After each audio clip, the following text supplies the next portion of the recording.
NIA విచారణకు సిరాజ్ సమీర్లు సహకరించడం లేదని చెబుతున్నారు అధికారులు. ఇద్దరు నిందితులు భయం లేదన్నట్లు వ్యవహరిస్తున్నారు. కాసేపు పోలీసులు మరి కాసేపు ఎన్ఐఏ ఏటీఎస్ అధికారులు విచారిస్తున్నారు. ఉగ్రదాడులు పేలుళ్ల కుట్ర కోణాలపై సిరాజ్ నోరు మెదపడం లేదని తెలుస్తోంది. సిరాజ్ ఉగ్ర కదలికలపై విచారణ కొనసాగుతుంది. 7 ఏళ్లుగా హైదరాబాద్లోనే మకాం వేశాడు సిరాజ్. గ్రూప్స్ పరీక్షల శిక్షణ కోసమంటూ 7 ఏళ్ల పాటు హైదరాబాద్లో ఉన్నట్లు చెబుతున్నారు. సిరాజ్ సమీర్లు కలిసి 5 ప్రాంతాలు రెక్కీ చేసినట్లు గుర్తించారు. హైదరాబాద్, విజయనగరం, ఢిల్లీ, బెంగళూరు, ముంబైలలో సిరాజ్ సమీర్లు రెక్కీ నిర్వహించారు. వరంగల్కు చెందిన ఫర్హాన్ మోయినుద్దీన్ కోసం గాలిస్తున్నారు పోలీసులు. యూపీకి చెందిన బాదర్ సిగ్నల్ యాప్ ద్వారా కాంటాక్ట్లో ఉన్న సిరాజ్, బాదర్, ఫర్హాన్ల కోసం 4 ప్రత్యేక బృందాలు గాలిస్తున్నాయి.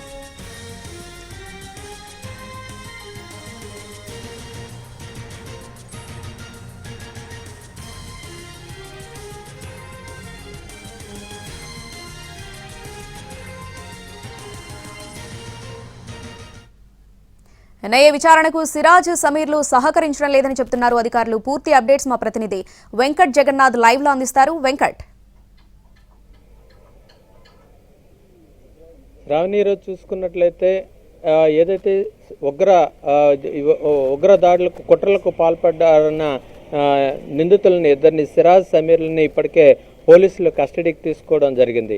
ఇది 2వ రోజు విచారణలో ఎన్ఐఏ పూర్తిగా వాళ్ళని విచారించేందుకు అన్ని ఏర్పాట్లు చేసుకొని పూర్తి స్థాయిలో వాళ్ళని క్వశ్చన్స్ మీద ప్రశ్నిస్తుండగా ఒక్కదానికి కూడా సమాధానం రావడం లేదు. ఇప్పటికే ఏదైతే ఉగ్ర కుట్రకు సంబంధించి ఎలాంటి ప్లాన్స్ జరిగాయన్న దానిపైన ప్రధానంగా వాళ్ళు కాన్సన్ట్రేట్ చేసి ఎన్ఐఏ పూర్తిగా ఆ విచారణలో సమీర్ నుండి రాబట్టాలని చూస్తున్నప్పటికి కూడా సమీర్ కనీసం ఒక్కదానికి కూడా సమాధానం చెప్పడం లేదు.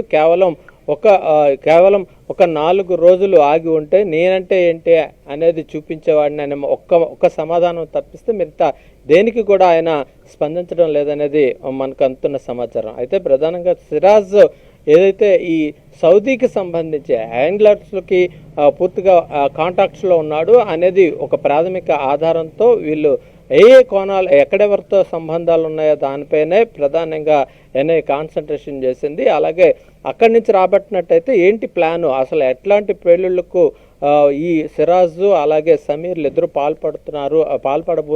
పాల్పడబోయారు అనే దానిపైన పూర్తిగా కాన్సన్ట్రేషన్ చేసింది. అయితే ఈ ప్రధాన నగరాలు ఏమున్నాయో అలాగే ఆర్ఎస్ఎస్ సంబంధించి కొంతమంది నాయకులను కూడా టార్గెట్ చేస్తున్నాం, అలాగే రాకెట్ లాంచర్స్ ఇవన్నింటినీ కూడా వాళ్ళు ఏదైతే చాటింగ్ సిరాజ్తో పాటు సౌదీలో ఉన్న వాళ్ళతో చాటింగ్లో ఇవన్నీ కూడా బయటపడ్డాయి. ఈ నేపథ్యంలోనే పూర్తిగా ఈ వివరాలన్నింటినీ కూడా సేకరించాలని ఎన్ఐఏ పూర్తిగా భావించినప్పటికి కూడా ఒక్కదానికి కూడా సమాధానం రావట్లేదు. కేవలం సిరాజ్ ఏవైతే పేల్డ్ పదార్థాలు కొనుగోలు చేశారో ఆ పేల్డ్ పదార్థాలు కొనుగోలు చేసిన ఆ మెటీరియల్ని చూపించి పూర్తిగా ఇవి ఎక్కడెక్కడ కొన్నారనే సాధారణ అంటే ఇక్కడ లోకల్గా పర్చేజ్ చేసిన ఐటమ్స్ పైనే పూర్తిగా వాళ్ళు సిరాజ్ సమాధానాలు చెప్తున్నారు తప్పిస్తే ఎలాంటి కుట్రకు పాల్పడబోతున్నారు అనే దానిపైన మాత్రం ఇప్పటివరకు ఎటువంటి సమాచారాన్ని కూడా ఎన్ఐఏకి సిరాజ్ ఇవ్వలేదన్నదే మనకి సమాచారం అందుతుంది. శ్రావణి.